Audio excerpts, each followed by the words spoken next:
Hello and welcome to another episode of Staring into the Abyss. I am your host, horror author James Hershey Jr., and with me as always is my co-host, Old Boy James Ash.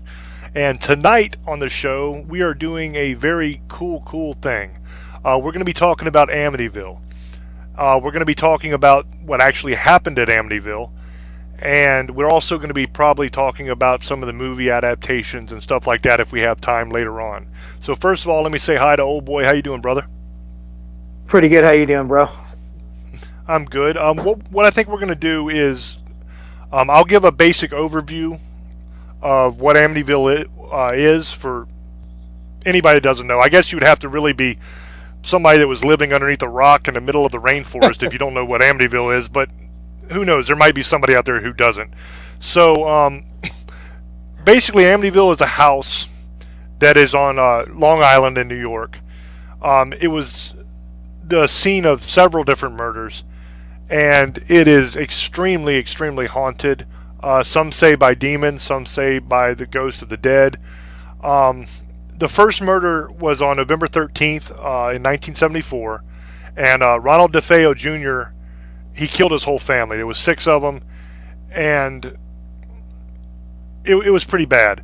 It was pretty bad. He went up when they were sleeping with a gun and blew them away, and it was just a terrible thing. And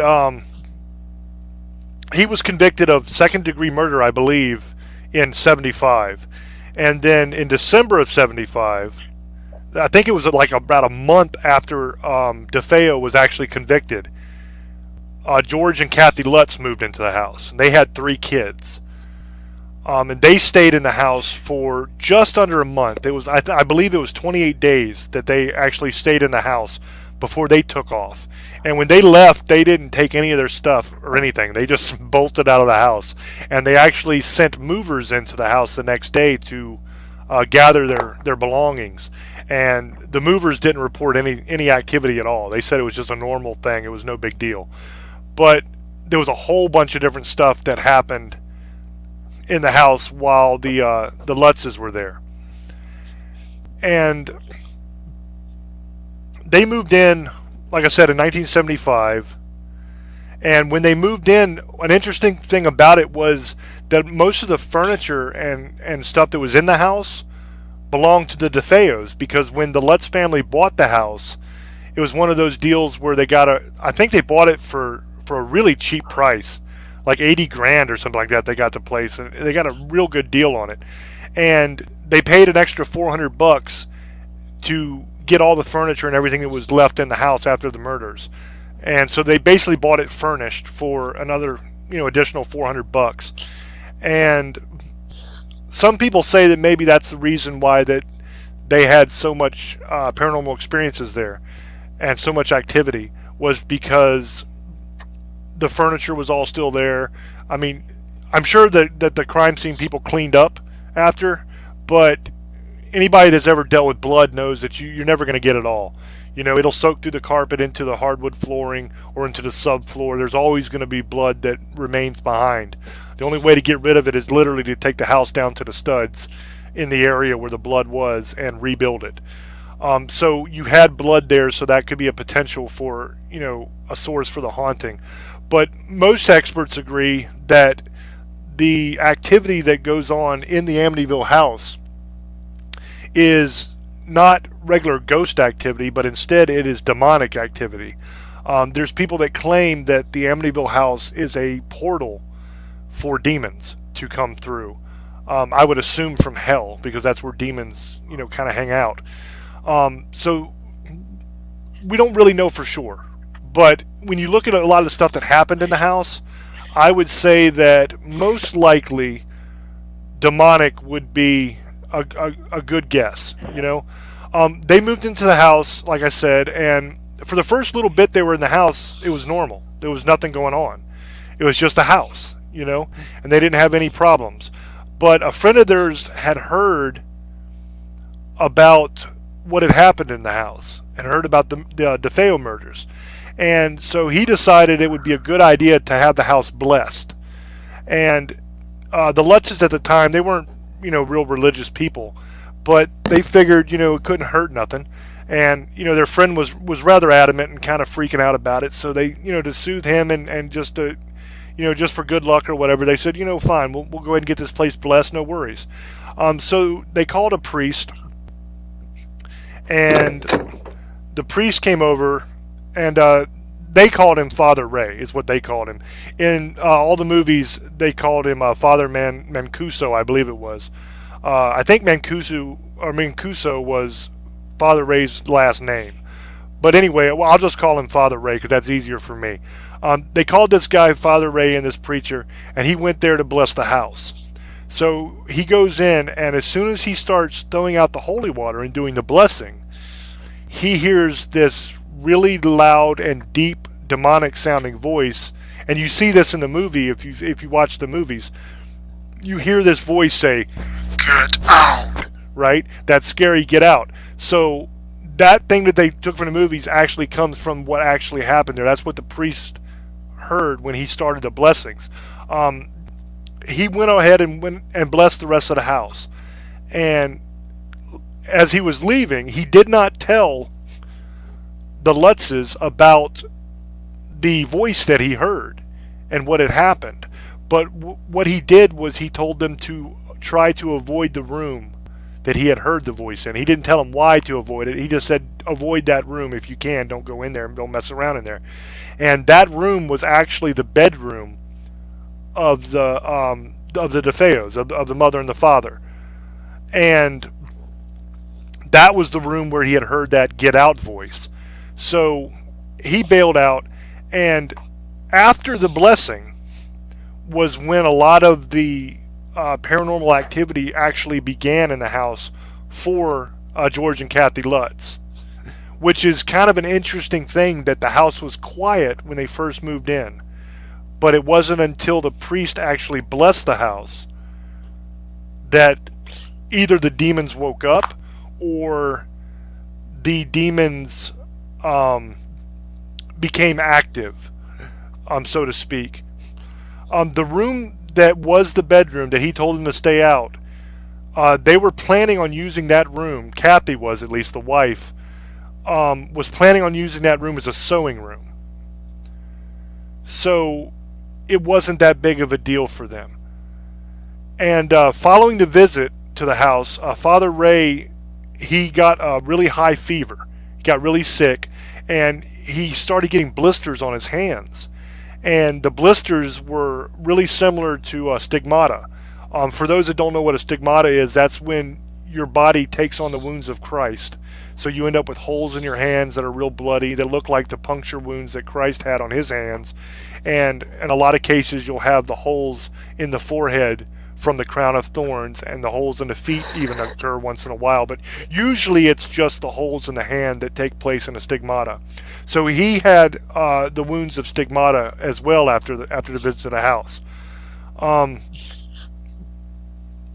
like I said, before him, nothing. After him, all kinds of crazy stuff. Now, some of the experiences that they actually had at the house that they described in the book about Amityville. And before I go into what the experiences were, let me explain the book.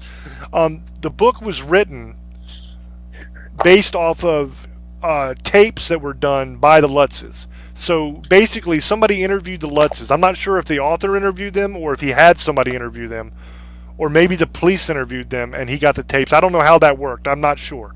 But the Lutzes did interviews on tape, and the author of the book, had those tapes. I believe his name was Anson. Had those tapes, and that's what he based the book off of, was their actual eyewitness testimony. And according to the tapes and the book, there was a lot of different kinds of paranormal experiences there. And I have a list here of them, and I'm gonna read them off to you so that you can kind of get an idea of what the actual experiences were that took place in the house, in case you're one of those people that have only seen the movie. The first one is George would wake up around 3:15 every morning, and he went out to the boathouse to check and make sure everything was fine out at the boathouse, and he spent a little bit of time out there every night. Later on, he learned that this was the estimated time of the DeFeo killings, when the dad killed the family, was at 3:15 in the morning. And it's kind of interesting that at 3:15 every morning, he would get up and walk out to the boathouse to check on things. The house was plagued by swarms of flies, despite the winter weather. In the movie, you see that with all the flies that are on the window, and they end up going after the priest and everything in the movie. That's depicted in the movie, all the flies. But according to the tapes in the book, it was widespread throughout the house, where there would just be thousands and thousands of flies everywhere. Kathy had vivid nightmares about the murders, and discovered the order in which they occurred and the rooms where they took place. And the Lutz children, they started sleeping on their stomachs, which is something they had never done before, moving into that house. But they began sleeping on their stomachs, and what was interesting about that was the same positions that the bodies in the DeFeo murders had been found in. The dead bodies, they actually found them all laying on their stomachs as well. So the children began mimicking the position of the dead bodies from the murder that had taken place before. Kathy started feeling a sensation like she was being embraced, like somebody was hugging her in like a loving manner, not a scary manner. They weren't trying to hurt her. They were just holding her, you know what I mean? Embracing her and holding her in a loving way. And she never could tell what it was. She didn't see anything, but she just felt it. George discovered a small hidden room that was around 4 feet by 5 feet behind some shelving in the basement. Okay, the walls of this room were painted red, and the room didn't appear on any of the blueprints of the house. So it's like some little hidden room, and they started calling that room the Red Room. And the family dog, Harry, that was the name of the dog, would freak out whenever he got near that room. He wouldn't go in it, and he wouldn't even really go up near it. Like most times when a dog is upset by something or freaked out about something, it'll run over to it and bark and act crazy. But the dog wouldn't do that. He wouldn't go anywhere near the room, and he would actually go away from it and cower and sit there and shake and whimper. You know, almost like he sensed something that was kind of off or scary or ominous about the room. There were cold spots and odors of perfume and excrement in areas of the house where no wind drafts or piping would explain the source. So that's something that's rather common in a lot of hauntings. You'll have cold spots wherever there's the presence of ghosts, basically. And the odors of perfume, that can be explained in a couple different ways. In a house will absorb the odors that take place in that house a lot of the times. What that is caused by is by the wood.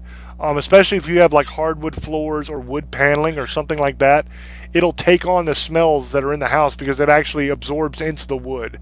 So that could have been something that explains the perfume, or it could have been a paranormal thing because it could have been, you know, the wife's favorite perfume or something like that. I'm not sure.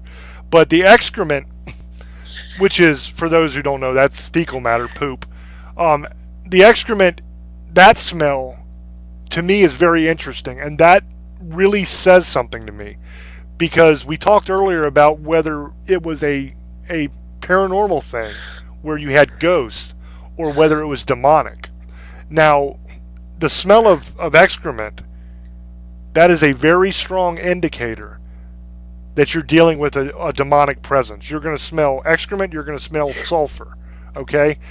Which, if anybody's ever smelled sulfur, it smells like a bad fart, basically. So it's almost the same smell. That is a very good indicator that what we're dealing with here in Amityville House is demonic. Okay, now that's not to say that there's not ghosts there as well.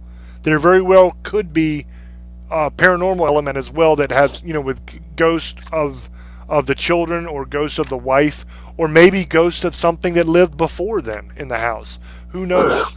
But I think the smell of poop in there definitely points to a demonic presence. While tending to the fire, George and Kathy saw the image of a demon with half his head blown off, and it was burned into the soot in the back of the fireplace. So to clarify that one, basically what they're saying there is that inside the fireplace I don't know if anybody listening has ever had a fireplace, but inside of a fireplace, when you burn the fire, you're going to have a black mark that goes up in the back wall of the fireplace. It goes up near the chimney. That's basically a burn mark, a soot mark. That mark was in the shape of a demon with half its head blown off, is what they're saying. Which, that's one of those things that it could be something, or maybe it's just coincidence. Who knows? The Lutz's 5-year-old daughter, Missy, developed an imaginary friend named Jody. And Jody was a demonic pig-like creature with glowing red eyes. This is one of the more well-known and more interesting parts of this story, is the pet pig. We learn here that it had glowing red eyes, and it was demonic. Okay, so there's a lot of things here that I've read so far that are pointing towards a demonic presence as well. But I'll let old boy get into the pig thing after I finish this list, because there's a lot that goes along with that as well, and he knows a lot more about that than I do. In the early morning hours of Christmas Day in 1975, George looked up at the house after checking on the boathouse, and he saw the pig standing behind Missy at her bedroom window. And when he ran up to her room, he found her fast asleep, and her small little rocking chair was slowly rocking back and forth. So that's kind of eerie and cool. George would wake up to the sound of the front door slamming. He'd run downstairs, and he'd find the dog sleeping at the door. Doors closed. Nobody else in the house heard the sounds, but according to George, it was tremendously loud. It should have woke the entire house up. It was one of those times like where the door slams so hard it shakes the walls and the windows, and everybody should have woke up, but everybody's fast asleep. Nobody heard it but him. George would also hear what he described as a marching band tuning up, or what sounded like a clock radio playing not quite on the right frequency. And then when he went downstairs to check, the noise would cease. This is another interesting point here, because I've actually heard things like that before in different houses that I've been in. And that's something that's actually quite common in a haunting situation, is you will hear the radio in between frequencies. What that is ghosts can use that signal, that frequency, that noise, that static, to try to communicate with you. So if you can actually listen to that and record it, you can pick up EVPs in the static quite a lot of times. So that could have been what was going on there, is maybe if you had a demonic presence in the house and you had a paranormal presence in the house, that it's quite possible the paranormal presence in the house was trying to communicate to the people that were in the house living there that there was something very dangerous there and they need to get the hell out of there. Or maybe the paranormal entity was trying to ask for their help or something like that. We'll really never know. But that is one thing that stands out to me on this list as well, because a lot of times ghosts will use static in order to try to communicate with you, because it's a good bridge, so to speak, between the two worlds, where they can get their message out across to you. And if you have the capability to record the audio of that static, a lot of times you will hear the EVP of what the ghost is trying to say. And EVP is simply, it stands for electronic voice phenomenon. That's all it is. It's just basically when you hear a ghost talking, lots of times they'll go in and they'll just hit record on a little tape recorder and talk. And you'll hear in the spaces between questions, ghost answering questions. The static of in between stations makes it a lot easier. You can also turn the TV on. The new TVs you can't do it because they go to damn blue screen. But in the old days, the TVs, when they weren't on a channel that you picked up any signal, it would just be that white snow, that sound. That can be used as well to pick up really good EVPs on. It makes a great bridge for ghosts to be able to communicate with you. George started realizing when he would look in the mirror that he looked a whole lot like Ronald DeFeo Jr., or DeFeo Jr. rather. And he actually began drinking at a bar called the Witch's Brew, which is where DeFeo was a regular customer and used to go drink all the time. I'm not exactly sure about that one, if that could have just been something in his head, or maybe that's something that was taking place. I'm not sure. When closing Missy's window, Missy said she saw Jody climbing out. Jody, remember, was the pet demonic pig that was imaginary. Um, and Kathy actually saw red eyes glowing at her at the same time. So there you have multiple people witnessing this this demonic pig as an apparition, which is kind of interesting. While in bed, Kathy received red welts on her chest that were caused by an unseen force, and she was actually levitated 2 feet up into the air. A lot of people say that this has a lot to do with that scene in The Exorcist where Linda Blair raises up above the bed. It actually goes back a lot further.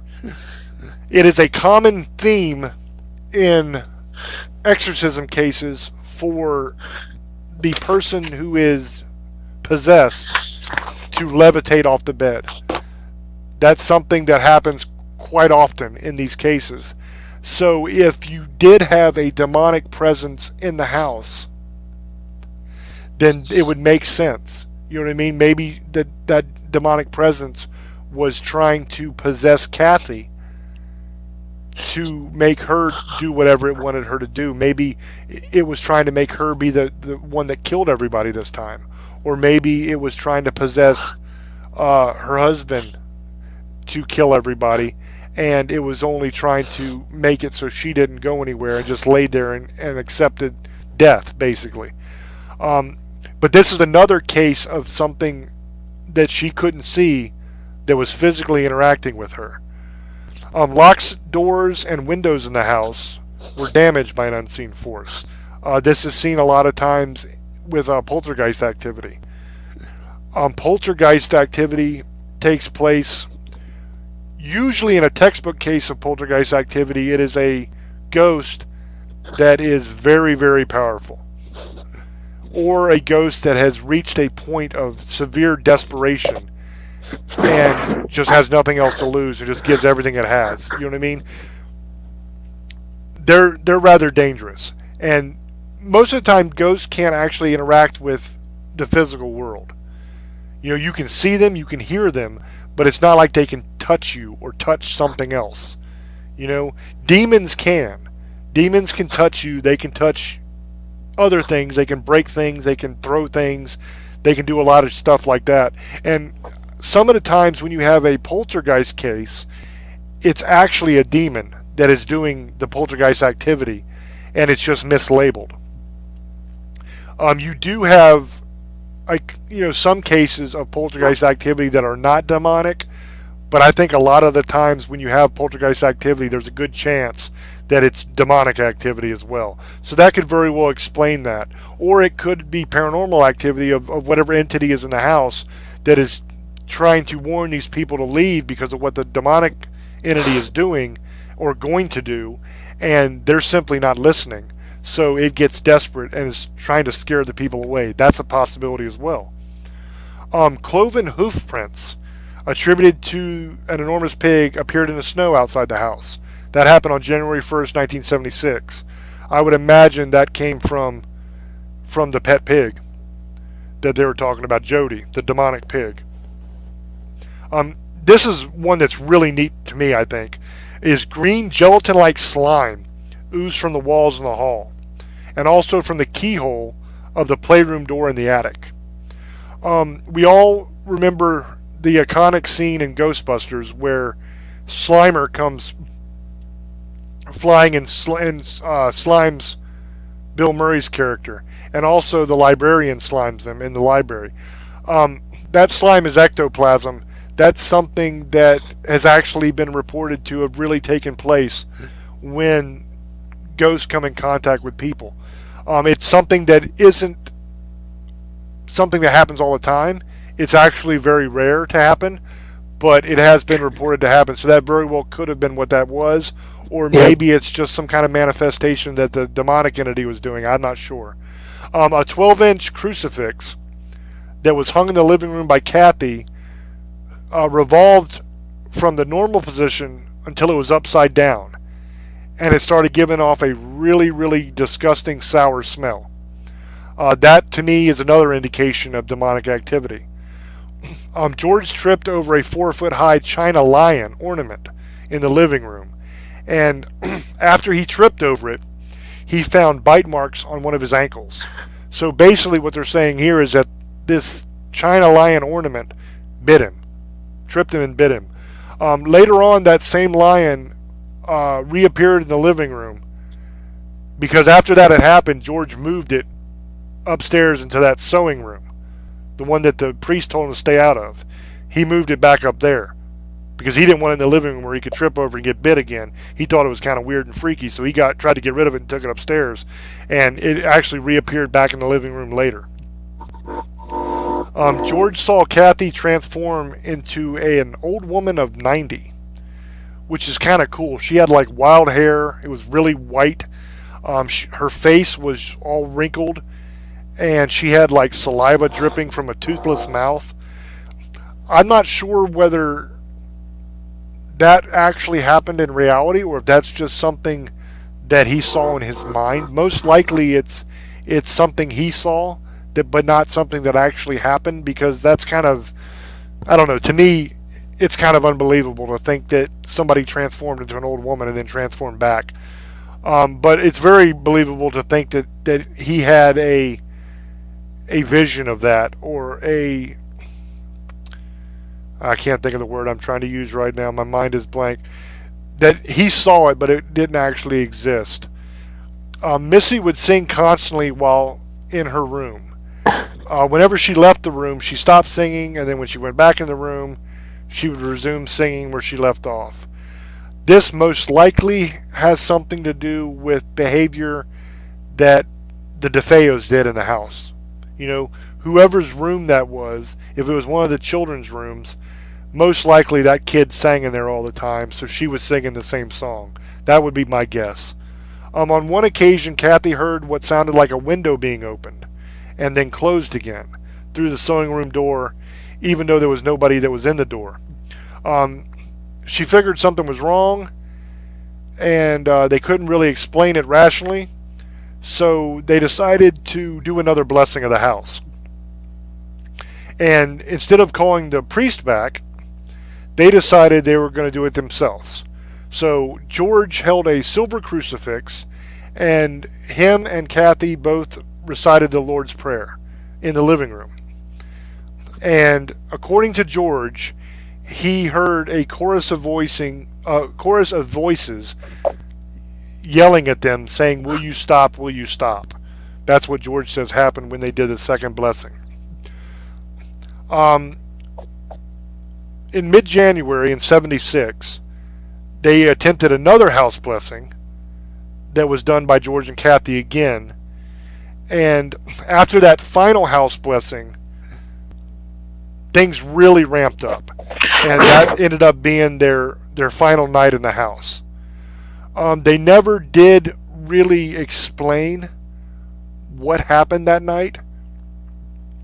They talk about that they tried to do the final blessing of the house, and then basically that all hell broke loose. And they just said it was way too frightening to deal with. And so they bailed. They got the hell out of there. And they got in touch with the priest again. And they talked to him, and he told them, just get the hell out of there, basically. So they grabbed, a couple things that they could take, and they just took off, and they went to Kathy's mom's house. And she lived in like Deer Park, New York. And they figured they would figure out what was going on with the house later, but they had to get the hell out of there because it was just terrible. It was really bad. And so they went to the mom's house, and they claimed that whatever was going on in their house, that phenomena, it followed them to their mom's house. And that's where that final scene takes place in the book. And it had like greenish black slime that was coming up the staircase after them. I don't know if you've ever read the book. I don't know if it's in the movie or not. I'll have to ask old boy after I finish here, but I don't know for sure. But I know in the book there's like a scene where there's this massive amount of greenish black slime that's like chasing them up the staircase. That's where that supposedly took place, was at the mother's house. On January 14th, 1976, George and Kathy Lutz and their kids, the three of them, and the dog, they all just left for good. They had already left the house, but they just totally left, and they just decided they're getting rid of it. They're not going to ever go back. They hired a moving company to go in the next day, and like I was saying earlier, they went in and removed all the stuff out of the house, and they reported nothing. They said that there was no paranormal activity, nothing weird took place. And so basically that is the story of the Amityville house, which was put in a book by a guy named Jay Anson, and later made into all the different Amityville horror movies, and they talk about it in The Conjuring, and all these different movies were done of it. So that's the basic outline of the storyline. Old boy, do you want to talk a little bit about the pig and about any of the other stuff that you want to talk about the house? Well, his name is Ronald Del Faro, and actually he was the son, the oldest son. He wasn't the dad. He said that the pig, he had that little room, that's where he was doing his satanic, it was actually a room, the red room, because he was doing satanic acts in there. And he said that's where he had heard voices, and he had met that pig, was supposedly talking to him. If you listen, he talks about it after the murders. And the story goes is he claims now, just as recently, is that there's more stuff coming out, though, saying his family were drug heads, and they were into heroin and alcohol, and they abused him. He was a very troubled child anyway, and he used to drink at the Witch, or whatever it was called. And he said he started hearing voices, like you said. And the funny thing is, when you did that voice, it sounded crazy, because it's a, get out, and like it just sounded crazy. It sounded pretty cool. But get back to the story. He supposedly killed everybody. Well, he claims he killed his sister, but his sister's the one that killed everybody. And he still claims that to this day, and now they're saying there could have been a second killer. It helped him. They think he just had somebody else. It was his sister, and he turned a gun on his sister because he was afraid she was going to tell on him. But he does admit killing his sister, but he claims she's the one that killed everybody. The story goes, he started going in this room, he started hearing that pig talking to him, and he started getting crazy, and he ended up killing his family, I think in 1974. The Lots move in there in 2000, basically 1975, like you were saying. They made the movie in 1979 after the lady Jay made the Olsen, I guess her name is, in 1977. But they said the movie is kind of exaggerated. We all know that. They exaggerate for Hollywood. And then they made the second one in 1982 about the guy who, they move into that house, and the guy, another brother, ends up trying to kill his whole family. And that's a whole different story. And then there's a third one where one of the things, like you were talking about, some of the furniture in there, somebody had moved some of the furniture out, and it was haunted still. And that's some of the stuff that they say with the whole Annabelle doll, and with, what's the family called? Hershey? That does I forget the name from The Conjuring. Oh, you're talking about the Warrens. We were just talking about them earlier. The Warrens, yes, that's all I needed. The Warrens, they say that pieces can be still haunted, because either that somebody used it, it was killed, or a demon could hide in it, or a demon could hide in a doll, just like that's what they say dolls were originally for anyway, to steal somebody's soul. So they made these movies, and then they got popular, just like The Exorcist and the Warren shows now are with The Conjuring and all that crap. But the story about that is there's more stories about the Amityville house, because before those, the killings, what I read, there was a boy who had died in there. And I didn't read all the stories, but there's a picture of that boy was taken, I think, in the 70s in that house, or 80s. And it was supposedly a boy who died in that house before this happened in the 60s or 50s. Because there was something about this house. There's other things that's happened. A boy had died. Something else has happened before. They don't know if it was born on it just, like you were saying, it's a dimension for demons or just one of those areas, something bad happened. And there's really not too much known about the house. I knew the house is going for sale for $987,000. It's a 5-bedroom, 3-bath, 3.5 bath. And it had a lake house, like you were saying. He would go down and see things, and that's where he would spend a lot of his time.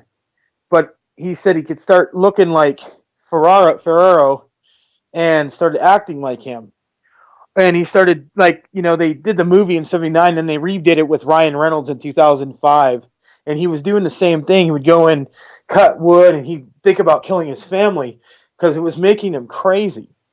But they would sleep on their stomachs, like you were saying, because that's how he shot all those. When they were sleeping, you go shoot them. He shot them all in the face and stuff like that. But they're saying it's almost impossible for him to kill everybody because it's 6 people he killed. And it was a big ass house. It was like 34 bedrooms upstairs, one or two downstairs. And I think they even had a little room, like they said it wasn't in the house. And they had a little add-on room. So this house was huge. It was a big ass house.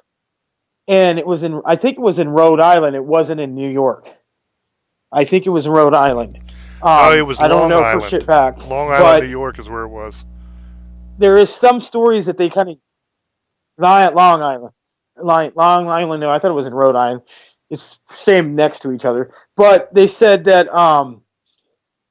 some of this lot story was kind of exaggerated too. They said because Hollywood got to him.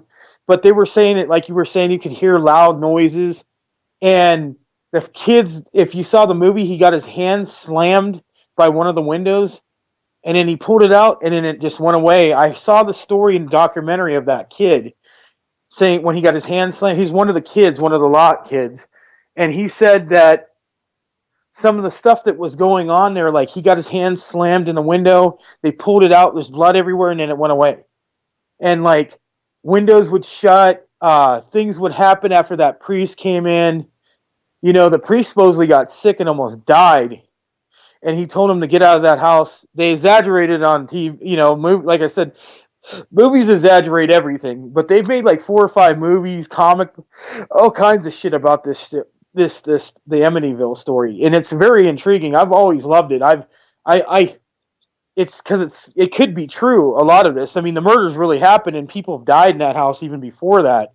There's other stories. I'm going to start looking that up because I saw the kid, and I think there's something else that happened. There was another family in the 60s said they saw stuff in there, and somebody else had got killed there. There's more to that house. There's a lot of stuff we got to look up. I mean, we could do another episode about this. It's just always intrigued me, just like The Exorcist. All this stuff does because I used to be involved. And I'll tell you guys a story, where we were talking about all this. When I was in the occult, The Passion of Christ had come out. And I was really deeply into this shit. And I hated God at one time. So I was listening to all kinds of crazy stuff and just did not like God. But get the story going.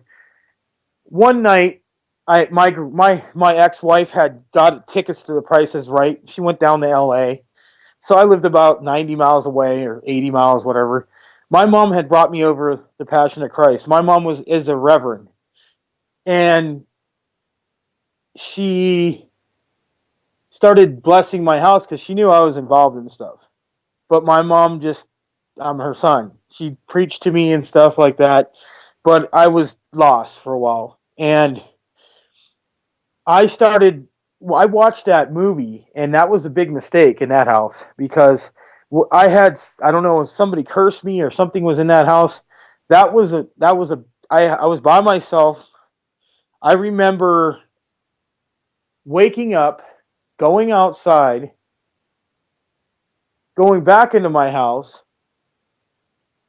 waking up with this rust colored stuff on my hands. But I remember waking up, it was such a weird, I thought it was a dream, but I woke up with my door wide open. And I could never explain that. I don't know what the hell I was going on, but there's been incidents when I was in that house. My ex would be sleeping. My daughter wasn't even there. She was at her grandparents. And my daughter's car would go back and forth in front of me while I'd be on the internet. And I never believed in this stuff, dude, until I saw that.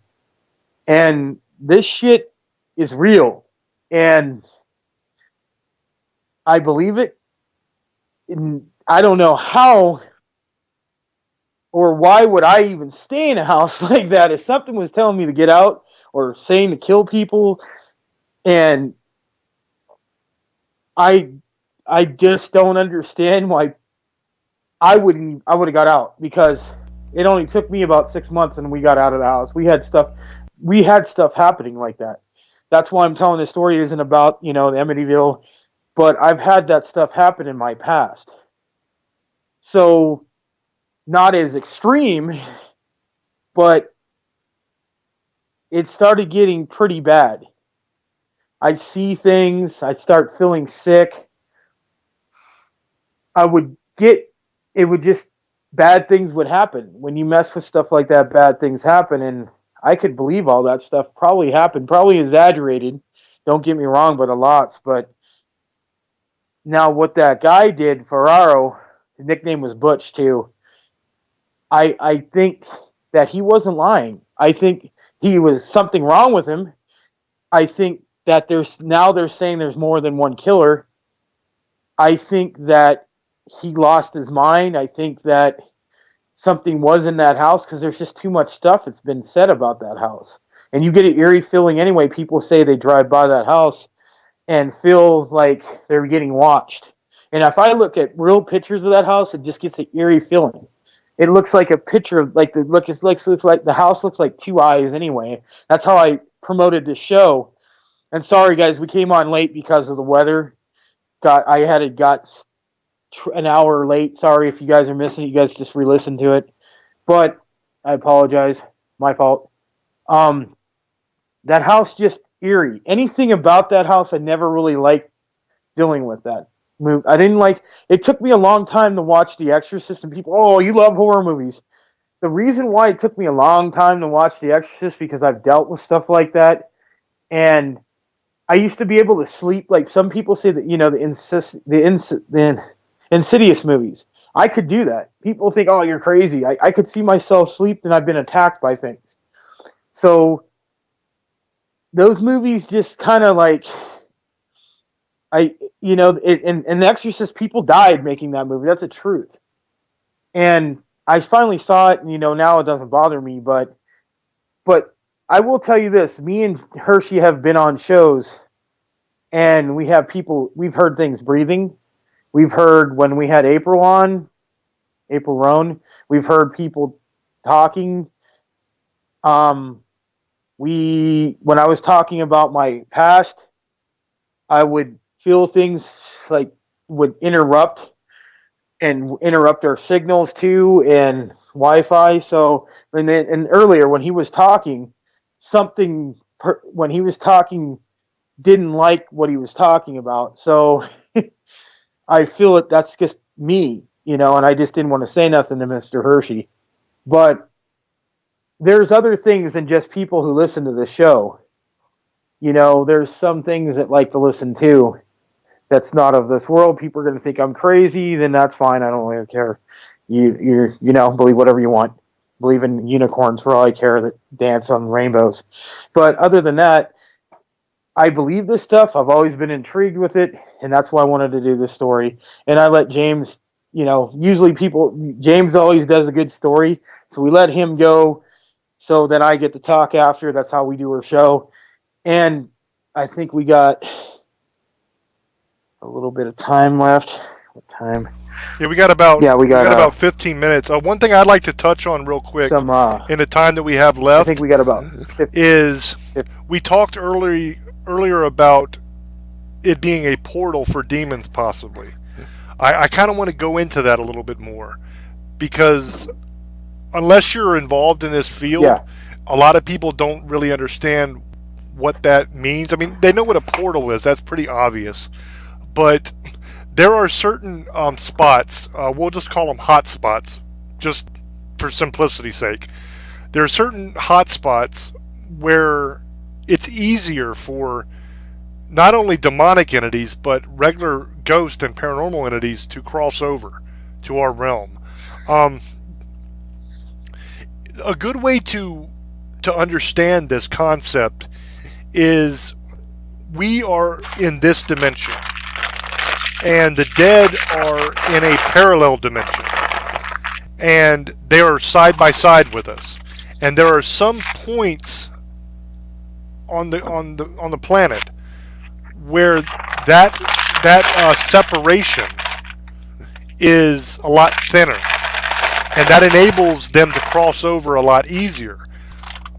There's several points like that here in the United States. I believe Amityville very well might be one of them, to where it makes it a lot easier for, in this case, demonic entities to cross over and to actually enter our realm and affect our world. And because the veil in that particular area is thinner, it makes these entities a lot stronger, a lot more powerful than they would ordinarily be, because there's a lot less separating the two realms. So they're closer to the source of their power where they actually are. So when they manifest on this side of the veil, they can actually be a lot more powerful than what you would ordinarily find. And I think that very well might be what we're dealing with in Amityville. And notice I said might be, because I mean, I don't know. I've never investigated that house. I'm not sure what's going on there. But from the research I've done on it and what I've read, that's what it seems like to me. Like that very well could be a portal, because you're not dealing with just a normal old demonic possession in the Amityville house. You're dealing with the big leagues. You know what I mean? If a normal demonic possession is Little League Baseball, you're dealing with Major League Baseball in the Amityville house. That's the real deal. You know what I mean? That's some really crazy stuff that went on there.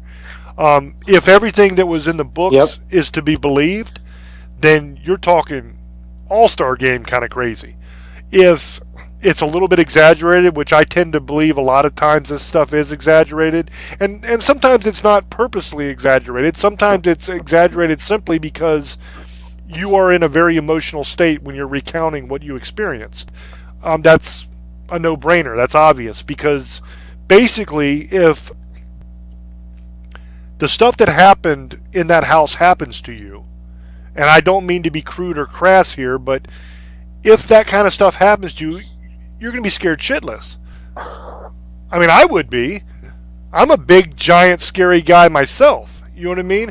But I would be a little bit perturbed if all of a sudden slime started coming out of the walls and voices started screaming at me in my own house and just crazy stuff started happening. That's not a fun, pleasant time for anybody. So you're going to be in a heightened emotional state after an experience like that anyway. So there's a very good chance that you will tend to exaggerate what happened, simply because all of your senses are way more aware and everything's going to seem amplified to you. You know, that's what happens when you get really scared.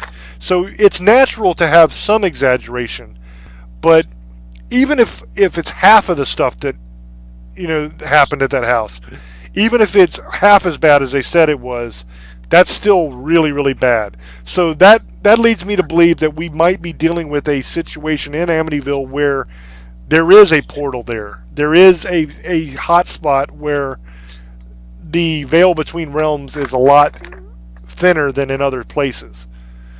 So I just wanted to try to clarify that, you know, while we had the time, because we got about 10 minutes left. And I thought that it would be helpful to elaborate a little bit on that, because sometimes on these shows we forget that we know a lot of the jargon that goes along with this field, and we know a lot about the different subjects we talk about usually. I don't know as much about Amityville as Old Boy does. I know the basics of it, you know what I mean, but I'm not an expert on Amityville by any means. But I've dealt with a lot of these demonic possession cases and you know, hauntings and all that kind of stuff. I've done shows with some of the top experts in the field and the people that are the real experts, the demonologists and those kind of people. And so I've picked up a lot of knowledge from them. And it's a very, very interesting field. But one disclaimer I definitely want to give, and we try to do this a lot on shows that are like this, that deal with this kind of subject matter. It is extremely popular right now, the whole ghost hunting thing. And people are beginning to get into the whole demon hunting thing as well. And what I would say to everybody listening is, if you're interested in that kind of thing, that's wonderful for you. Believe me, we welcome people in the field, and it's wonderful. But please, don't mess around with stuff you don't understand. If you want to get involved in the paranormal field, whether it's doing ghost investigations or whether you want to try to deal with demons, I would not recommend dealing with demons in any way if you can avoid it. Just, it's not worth it. It's not worth it, because they'll destroy your entire existence, man. They'll destroy your life. They'll destroy your family. They'll destroy everything. So just stay the hell away from demons is my advice. But if you want to get involved in a field, get with an expert. Find somebody who is real in this field, who really knows what the hell they're doing and what they're talking about, and learn what you're doing. Don't be one of these guys that thinks you can just get on Amazon and order a ghost hunting kit and then start doing this. You know what I mean? Because it is not anything to be played around with. You can get seriously hurt. You can get dead doing this, okay? That is no exaggeration. That is no joke.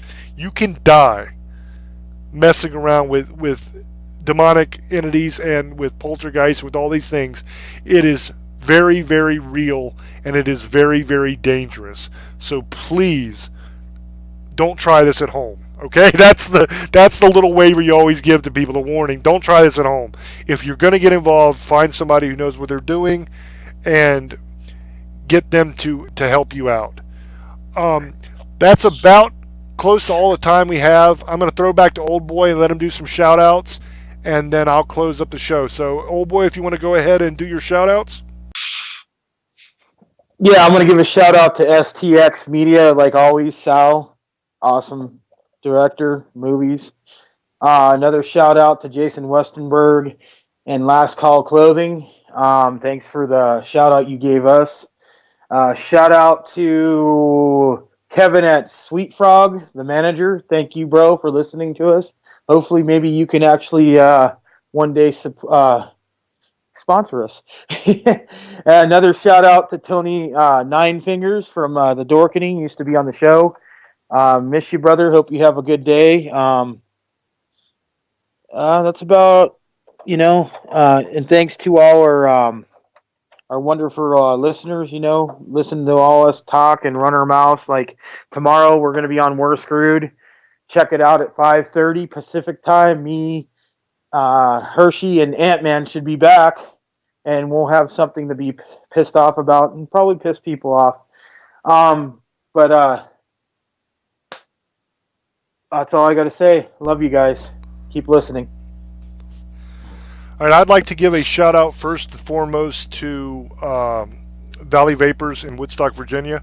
I talk about them a lot on this show and on the other shows. They are a vape company. What they do is, for people that are into vaping, they sell juices and different rigs and vapes and stuff like that. The reason I give them shout outs all the time is because I have actually worked with them on multiple projects for a charity called Carry the Fallen, which helps our war vets that are returning from Iraq and Afghanistan.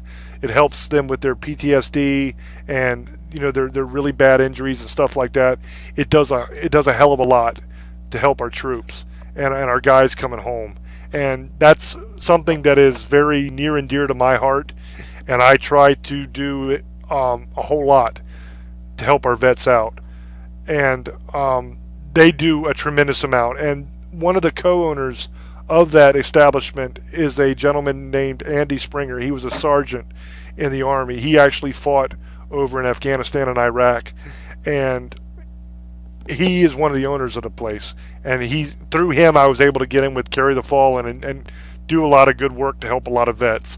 So if you're in the area, then please stop in and say hi to them. If you're a vapor, then buy your juice and your stuff there, guys, because I always try to support businesses that support our troops. To me, that's very, very important. And if you are a business out there that's listening and you hold an event that benefits our troops, give us the information, man. Send us, some pictures after the event, and we'll put them up on the YouTube video. We'll mention you on the show. If you are going to be having an event and it hasn't happened yet, let us know about it. I mean, I'd be more than happy to plug your event, for free on the show. If it's going to benefit our troops and help our guys out, believe me, I'm all on it, guys. So get in contact with us. You can find us on Facebook. It's facebook.com/Serenity Broadcasting. That's our Facebook page. Go there, like it, and you can message us there. You can look me up on Facebook, James Hershey Jr. You can look up James Ash. You can message us directly with that information. We'll be more than happy to get that out on the show, because I think that's something worth doing, absolutely. I'd also like to give a shout out to Last Call and to say, hey, how about a Staring Into the Abyss logo? We got the We're Screwed logo on the shirt. How about the Staring Into the Abyss? That'd be a wonderful logo. So, give that a thought. We got about 2 minutes and 30 seconds left. I also want to say to Corey Feldman, we'd love to have you on, brother. I know we've been kind of doing this thing where we're playing tag back and forth. Let us know. Get in contact with us. We'd love to have you on the show. Yep. We'll put you on whenever you want. If you want to do a special night, something that fits your schedule, I'm willing to work with you and put you on whenever you want. You can have the whole hour. We can talk about whatever you want to talk about. Growing up, I was a huge fan of your movies. I love Stand By Me, love Goonies, Lost Boys, all them movies. They're some really good stuff. So I'll give you a platform, brother, for whatever you want to talk about. So that's basically it. And until we see you again, until we talk again, love many, trust few, and do harm to none. Thank you, guys. I love you. Bye-bye.